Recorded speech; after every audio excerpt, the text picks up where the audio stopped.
Hi, this is Eric from LD Products, and I'm here today to show you how to replace an Epson 802 cartridge in your Epson WorkForce Pro WF-4720 printer.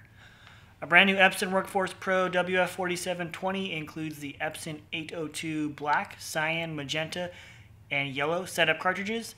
Replacement cartridges are offered in a standard yield and high yield or XL size. You'll need to have all of the cartridges installed in your printer in order for it to function properly. If you're getting poor print results, the first thing you want to do is check the ink levels on your printer's display, which you can do by tapping the ink drop icon on the LCD screen.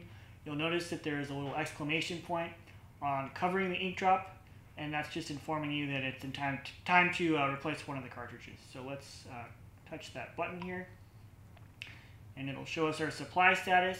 As you can tell, the cyan cartridge is depleted, and that's going to be the cartridge that we're going to be replacing today.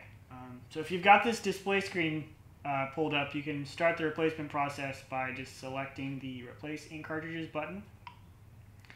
And it says Replace Ink Cartridges. We'll select Next. And we can just hit Start and begin the process. So it'll actually take you step by step through the process. First, we'll open the scanner unit. And the cartridges are actually underneath the scanner, so let's that. And we're going to wait for the cartridges to center. Okay, so to remove the cartridge, you just kind of squeeze the cartridge a little bit by the two ends here and pull up and just wiggle it out. And then we've got a brand new Epson 802 cyan cartridge, which we'll be installing here. So let me take it out of the packaging first.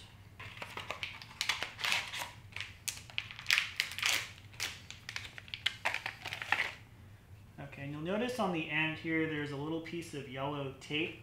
We're going to want to take that piece of tape off before we install the cartridge. It comes off right like that.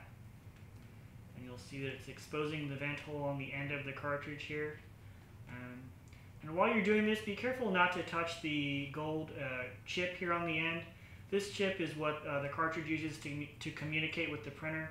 And if you accidentally touch it with your fingertips, or it gets a little bit of dust on there, you might have a little bit of trouble getting the cartridge to communicate properly with the printer. So just be aware of that while you're doing this, and do your best to avoid touching it.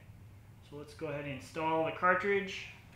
And I noticed when I was initially installing these cartridges for the first time when I set up the printer, they are a little bit snug when you're installing. So just be mindful of that. They do go in as like you think they do, but it's just they're a little bit tougher to squeeze in there than most cartridges. So just slide it into the slot and then gently press down, and you'll hear a click.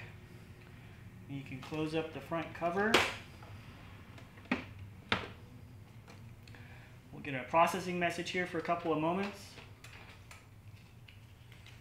Okay, so after the initialization process is complete, we'll get a final confirmation message here. Go ahead and press OK. And close up the supply status. And you're ready to print.